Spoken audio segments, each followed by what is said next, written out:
Magandang oras mga kababayan, mga ka-Golden Boy. Merong mensahe si PBBM sa lahat ng Pilipino ngayong Holy Week na magkalma at maghinay-hinay lamang sa ating pagbiyahe dahil sa napakainit ng panahon at ang mga ulo ng tao ay may init.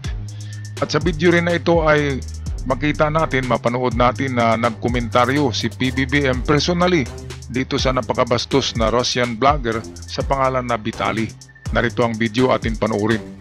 I'm gonna f***ing rob you. Sira ulo ko. Hindi naman Pilipino, pwede ko mamurahin.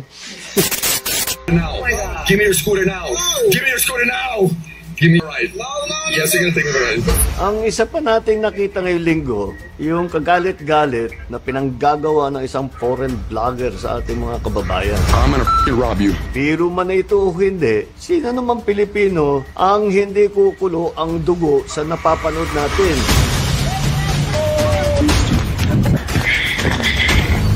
Napakawalang hiya, no? Ang laking bakulaw eh. Kung cute lang yan, sabihin natin maliit lang na tao, bakla, ganyan, katawa-tawa ang itsura, hindi ka katawa-tawa eh. Magugulat ka kasi 6-footer, andin napakalaki ng katawan. At yung mukha, seryoso. Kaya sa paglapit sa'yo, talagang magugulat, matatakot ka kasi bakulaw nga. Ang laki-laking Russian. At sa ibang mga syudad daw ay ayon sa mga balita ay ito daw talagang prank niya, ang style ng kanyang pag-prankster ay ganito na hindi smooth yung dating eh. Hindi nakakatawa kasi ang laki-laking mama, hindi bagay sa kanya. Bagay sa kanya, bouncer sa nightclub, di ba? Mga kababayan, kaya natatakot ang mga Pilipino na pinaprank niya kasi hindi ang mukha niya seryoso, parang serial killer, di ba? At ang laking bakulaw, ang laki ng katawan eh. Kaya yung babaeng naglakad na hiningi yung wallet, talagang natatakot. Grabe, pati security guard, police ay niluluko eh. Kaya ito, sa lahat ng bansa na ginagago niya, ang Pilipinas lang ang nagpakulong sa kanya ng medyo matagal-tagal. Kasi sa ibang bansa daw, pinapalabas lang kaagad. Kasi vlogger nga, walang itong pa-file ng kaso kasi naintindihan naman nila na vlogging. Pero hindi ganun kasi sobrang pambabastos eh. Baka marami ang gagaya sa kanya ng mga Russians at iba pang nationals na pupunta sa Pilipinas and then dito gagawa ng prank na katawa-tawa ang mga Pilipino dahil hindi tayo lumalaban sa kanila eh. Kasi malaki ang katawan, subukan niya sa malaking katawan. Baka masipa siya, di ba, mga kababayan? Kaya ito, napakabastos na tao eh. Anyway, patuloy tayo sa video. Ito'y personal vlog ni PBBM sa kanyang Facebook. Kaya first time nga na napanood nating nag-comment eh. Kaya patuloy tayo. Nakakalungkot dahil ito isang naging bahagi na ng social media na nagkakaroon ng mga vlogger na nanggugulo lang, nang aasar lang, nang buwisit lang, nang babastos lang para makakuha ng mga viewers. Huwag tayong sasama dyan sa ganyang klaseng ugali. Hindi naman ganyan ang ugaling Pilipino. Asahan ninyo yung mga gumagawa ng ganyan na hindi natin pababayaan na patuloy nilang ginagawa. Tapos na po ang mga dayuhan, nakala na lang, kaya na lang napastangin ang mga Pilipino. Ito ay ehemplo na seryoso tayo na sa sariling bayan natin. Hindi tayo magpapabasta. Ayan, laging binabas tayo eh. Sa WPS, binabas tayo ng mga enchik. Ngayon, Russian naman na mukhang bakulaw. Di ba kaya kahit sino, kung akong ibabas niya, isuntukin ko yung mukha eh.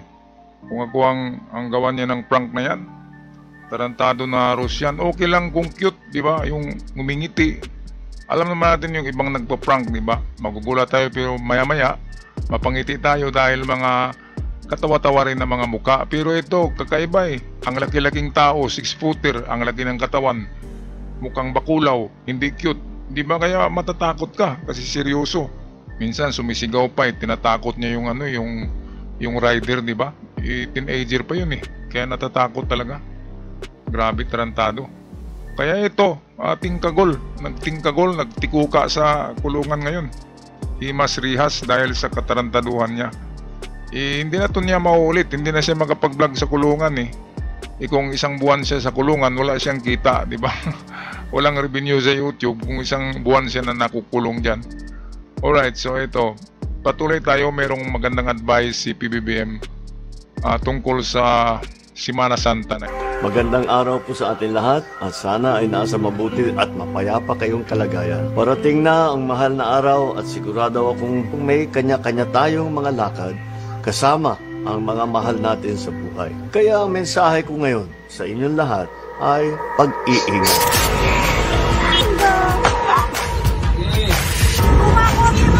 Alam natin lahat, itong nakaraang linggo ay sari-saring insidente ang nakikita natin sa mga lansangan natin. Ano ba itong mga tinutukoy ko? Uunahin ko ang itong mga insidente ng tinatawag na road rage, mga sigawan sa kalye, sagutan at bangayan, duruan at sindakan na may kasamang pagbabanta. Mayroon pang mga nauwi sa barilan, kamatayan. Ang tatapang na natin lahat. Siga lahat. Ano na ba ang kultura na ito na pagiging siga sa daan? Saan ba natin nakuha ito? Ano na bang nangyayari sa atin? At parang natural lang ang mga ganitong komprontasyon at karahasan. Tayong lahat ay kailangan sumunod sa batas trapiko. Kailangan ang disiplina para maging responsableng mga Pilipino sa lansangan. Huwag maging kamote.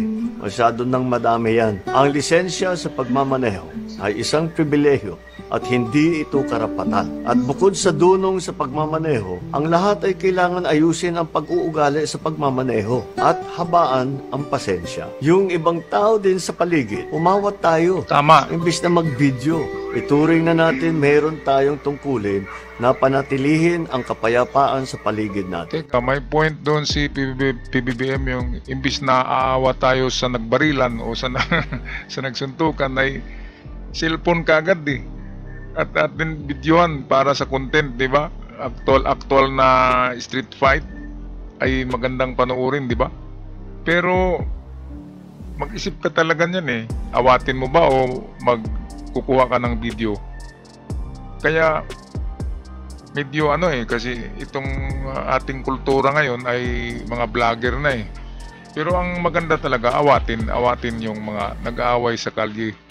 At yung cellphone mo naman ay ipaano mo na lang, kung may kasama ka, siya na lang gagawa ng video.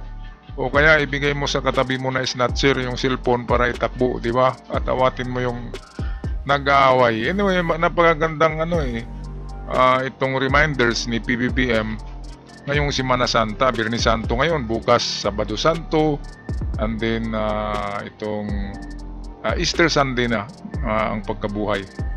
Kaya meron pa tayong 2 araw na i-celebrate ang Holy Week na ito mga kababayan. Balik tayo kay PBBM.